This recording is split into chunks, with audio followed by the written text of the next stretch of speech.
Job chapitre 1, verset 8 nous dit, l'Éternel dit à Satan, ici c'est l'Éternel même qui fait quelque chose.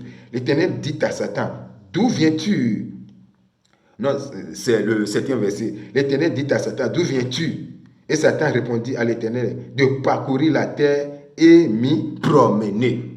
Jusque-là, Satan n'a pas mentionné qui que ce soit, le nom de qui que ce soit. Maintenant, c'est l'Éternel même qui veut faire quelque chose. Puis verset 8 nous dit, l'Éternel dit à Satan, as-tu remarqué mon serviteur Job? Il n'y a personne comme lui sur la terre. C'est un homme intègre et droit, craignant Dieu et se détournant du mal. Waouh, waouh, waouh, waouh, waouh, waouh. Ça signifie quoi? Ça signifie tout simplement que Job,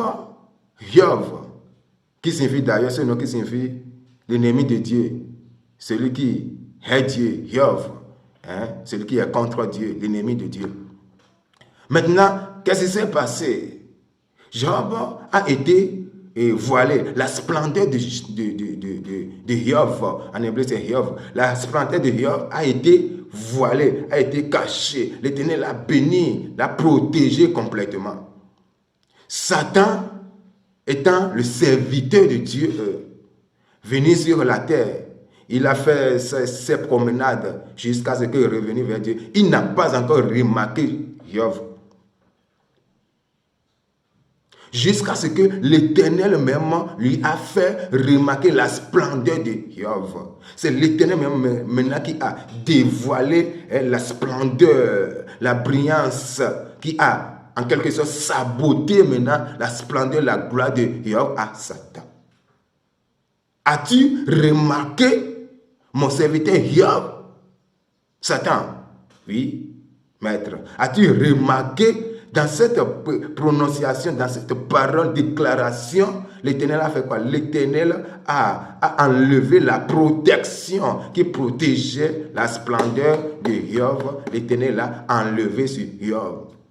Maintenant, l'Éternel a saboté la splendeur de Job. C'est en ce moment que Satan est en train de dire à l'Éternel, oh, c'est pas toi-même qui l'a protégé. Tu as protégé Job. On va essayer de lire cela. Et Satan répondit, est-ce d'une manière désintéressée que Job craint Dieu?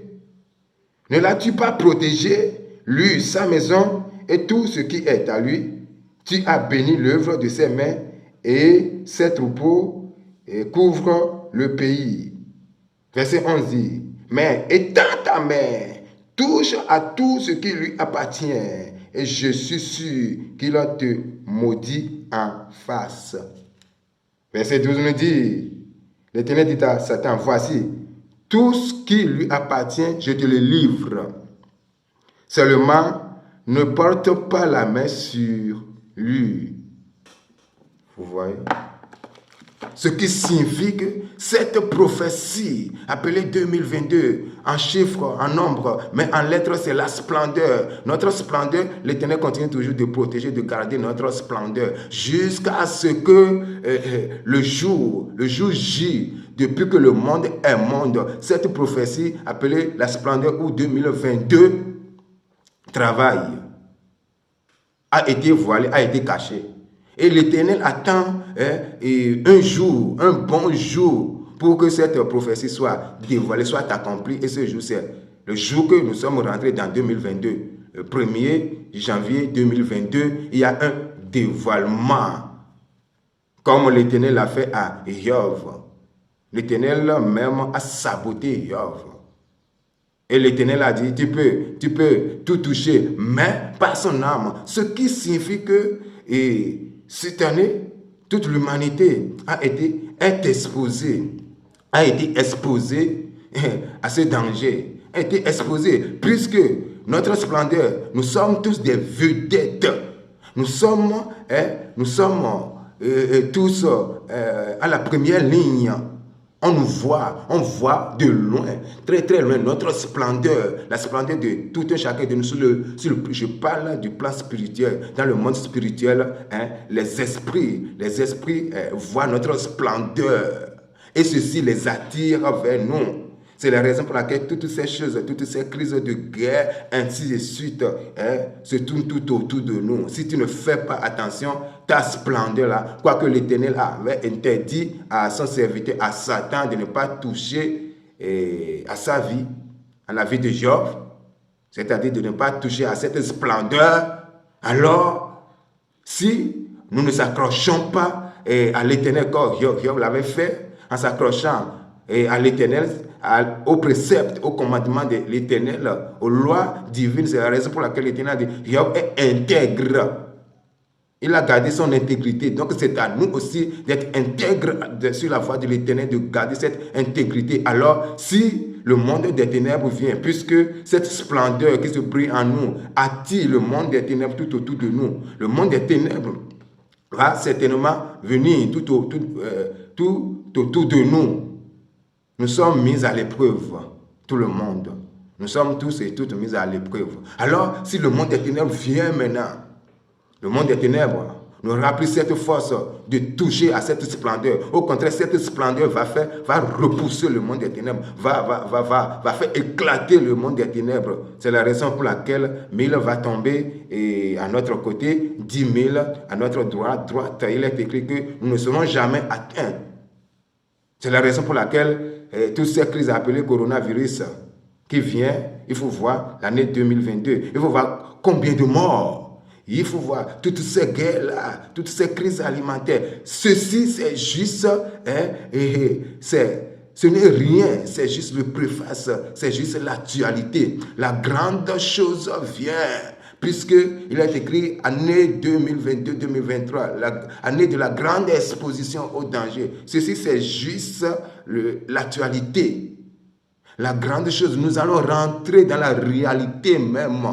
Si nous rentrons maintenant, ça reste quelques mois, 2 mois, si nous rentrons dans 2023, là, vous allez encore sentir des choses que vous n'avez jusque-là senties. Alors apprêtez-vous, puisque la lumière va encore briller, ceci va encore attirer toutes ces difficultés. Or que c'est l'année la plus bénie. Toutes ces difficultés, apprêtez-vous, serrez-vous les reins. Dans cette année, beaucoup vont tomber, beaucoup vont mourir, beaucoup vont tomber, beaucoup de personnes vont mourir. Qu'est-ce qui va se passer? Si toi, pour demeurer intact comme un palmier qui a enfoncé sa racine sous le sol, alors qu'est-ce que tu vas faire? Tu vas t'accrocher à ton intégrité. Tu vas faire quoi? Tu vas se repentir, confesser dans la confession. Il faut se confesser, il faut abandonner le péché, il faut abandonner le mal et tourne-toi vers Seigneur Yehoshua HaMashiach, Jésus-Christ. Alors tu t'attaches fermement à lui, c'est ce qui sera ta protection.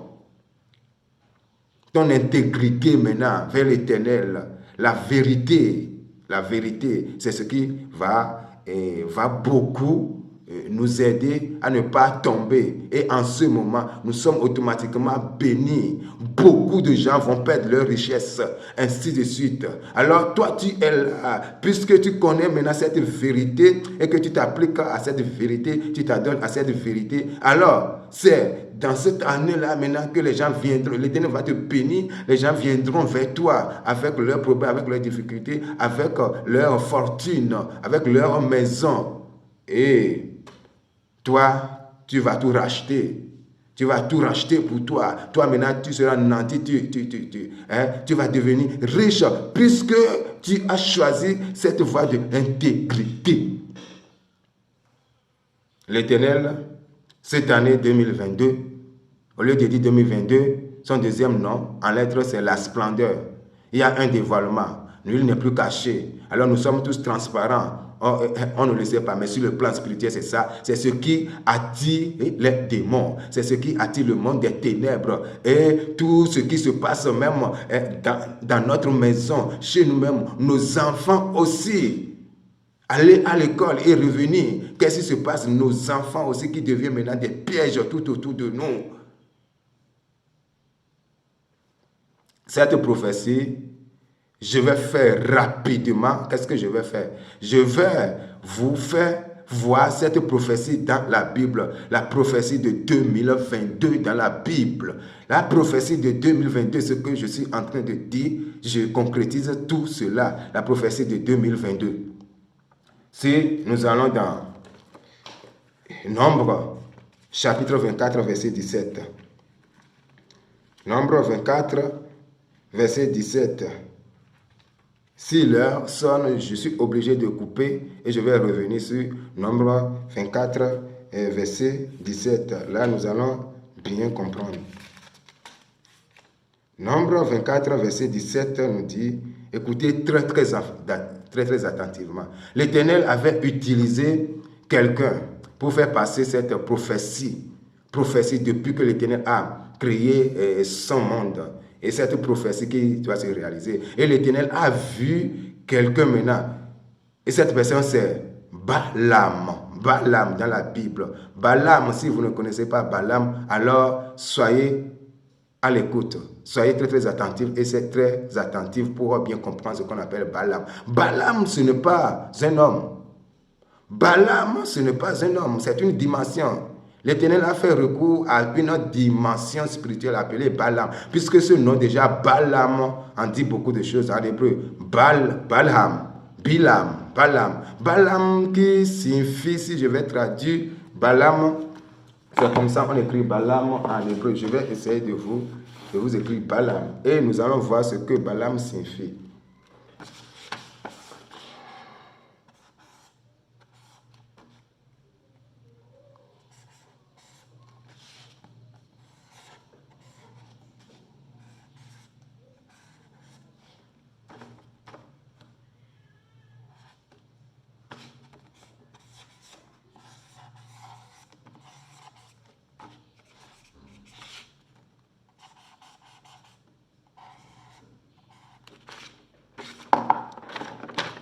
C'est ça. Selon les lettres hébraïques ne sont pas des lettres.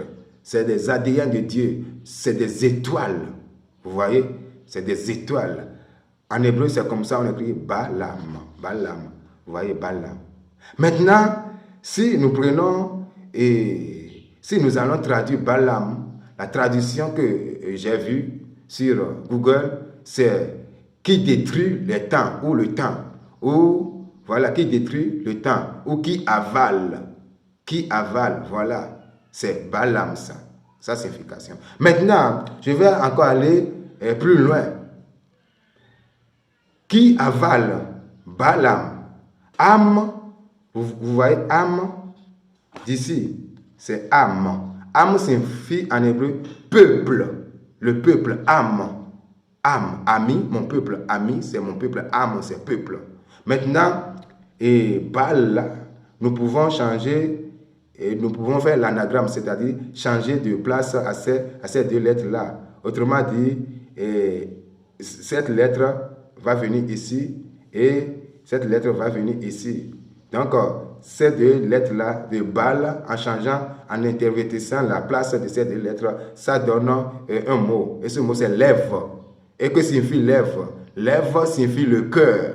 Autrement dit, le cœur du peuple. Le cœur du peuple. Le cœur du peuple. Qu'est-ce que Dieu veut? Dieu veut notre cœur.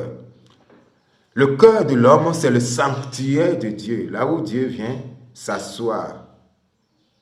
C'est la raison pour laquelle Jésus-Christ a dit, je suis à la porte et je suis en train de frapper à ta porte. Maintenant que vous écoutez cette voix, Jésus-Christ frappe à votre porte. Si vous pouvez écouter sa voix, puis lui ouvrir cette porte, alors il va venir rentrer dans votre cœur, dresser une table bien garnie des mets circulants.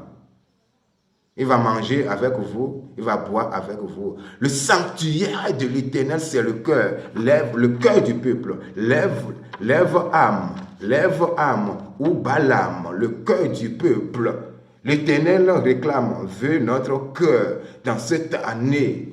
Que notre cœur soit attaché à l'Éternel, puis que l'Éternel même prenne siège dans notre cœur, afin de nous guider de nous guider, puisque déjà il y a un dévoilement, ce qui signifie que nous sommes entourés des esprits, des démons qui veulent à tout prix éteindre cette splendeur, qui veut à tout prix nous faire du mal. Donc, s'attacher au cœur de l'Éternel, s'attacher à l'Éternel maintenant, alors l'Éternel viendra s'asseoir dans notre cœur, dans lève, Balaam, lève.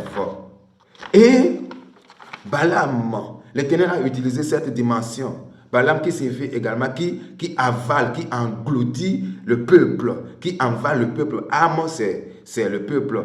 Baal, c'est qui avale littéralement, qui mange le peuple. C'est la raison pour laquelle Balak, le roi Balak, a fait appel à Balaam pour que Balaam vienne avaler le peuple d'Israël. Avaler, manger le peuple d'Israël. Et qu'est-ce que cette dimension a dit? C'est l'Éternel qui utilise cette dimension. L'Éternel utilise cette dimension et appelée Balaam pour nous parler.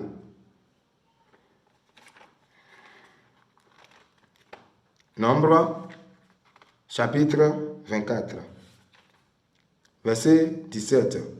Ma caméra est un peu floue, je vais essayer de... Voilà, ça va. Nombre et 24, verset 17 nous dit, ici c'est Balaam qui parle. Nous venons de voir que Balaam se passe dans cette dimension. Donc l'Éternel utilise cette dimension pour nous parler. Et il veut nous parler de quoi? De la prophétie de 2022. Écoutez très attentivement, là-bas il est écrit, je le vois. Écoutez bien, je le vois, mais non pas maintenant. Ce qui veut dire que Balaam avait vu 2022 à son époque, lointain, Balak avait vu cela par le biais de l'Éternel. L'Éternel avait révélé l'année 2022 à Balaam, à Bilam, et Bilam